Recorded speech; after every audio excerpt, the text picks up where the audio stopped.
পাকিস্তানের বিপক্ষে ঐতিহাসিক টেস্ট সিরিজ জিতে দেশে ফিরছে বাংলাদেশ দলের একাংশ। রাত 11টা 20 মিনিটে হযরত শাহজালাল আন্তর্জাতিক বিমানবন্দরে পৌঁছায় টাইগাররা। সেখানে রয়েছেন সহকর্মী মামুনুর রশিদ। সরাসরি আমরা চলে যাচ্ছি তার কাছে।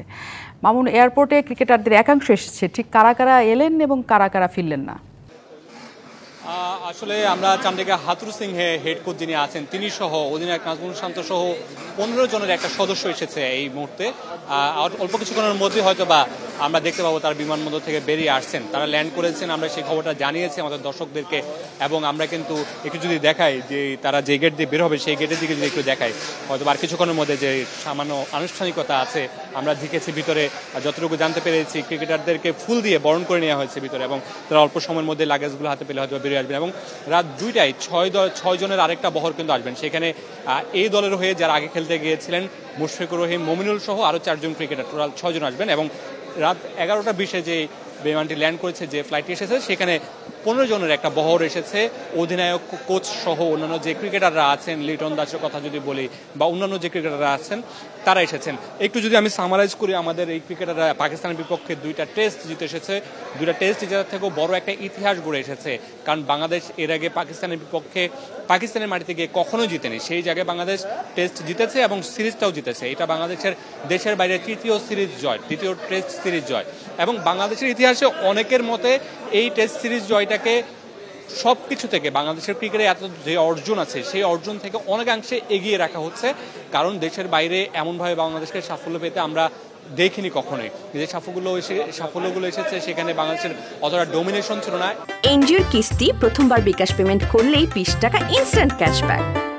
এই সিরিজটিতে আমরা দেখেছি শুরু থেকে বাংলাদেশের ডোমিনেশনটা ছিল। এবং আরেকটা বিষয়, বাংলাদেশ কিন্তু টেস্ট ইতিহাসে, টেস্ট ক্রিকেটে একটা ইতিহাস করেছে। সেটা হচ্ছে পাকিস্তানের বিপক্ষে যে দ্বিতীয় টেস্টটা খেলেছে সেখানে প্রথম ইনিংসে 30 রানের মধ্যে 6 উইকেট হারানোর পরও বাংলাদেশ টেস্ট জিতেছে, যেটা টেস্ট ইতিহাসে এখনো পর্যন্ত কেউ করতে পারেনি। তো সেই জায়গায় বাংলাদেশ টেস্টে নতুন একটা ইতিহাসও করেছে এবং নতুন একটা বার্তা দিয়েছে।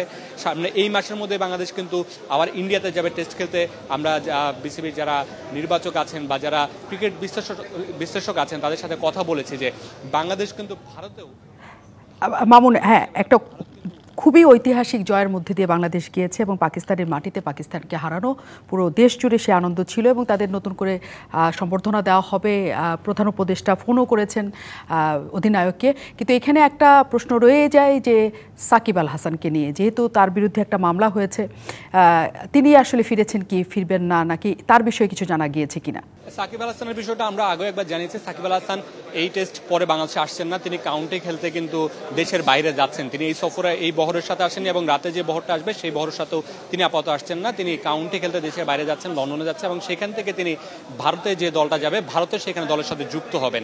তিনি আপাতত দেশে আসছেন না। তবে ভারতে যে সফরটা রয়েছে বাংলাদেশের, সেই সফর শেষে সাকিবের দেশে আসার একটা সম্ভাবনা আছে, যেহেতু দেশে একটা পরিস্থিতি তৈরি হয়েছে এবং তার নামে মামলা হয়েছে এবং ক্রিকেট বোর্ড সাকিবের পাশে কিন্তু বেশ ভালোভাবে কিন্তু দাঁড়িয়েছে এবং তারা সাকিবকে যতটুকু সহায়তা করা দরকার মামলার বিষয় হোক যে কোনো বিষয়ে ক্রিকেট বোর্ড কিন্তু সেই দায়িত্বটা নিবে বলছে এবং নিচ্ছে এবং তারা সে সাকিবের সাথে যোগাযোগ করেছে এবং সাকিবকে তারা নিশ্চয়ই এর মধ্যে অনেক কিছুই হবে যাতে সাকিব আল হাসান নির্বিঘ্নে দেশে ফিরতে পারে।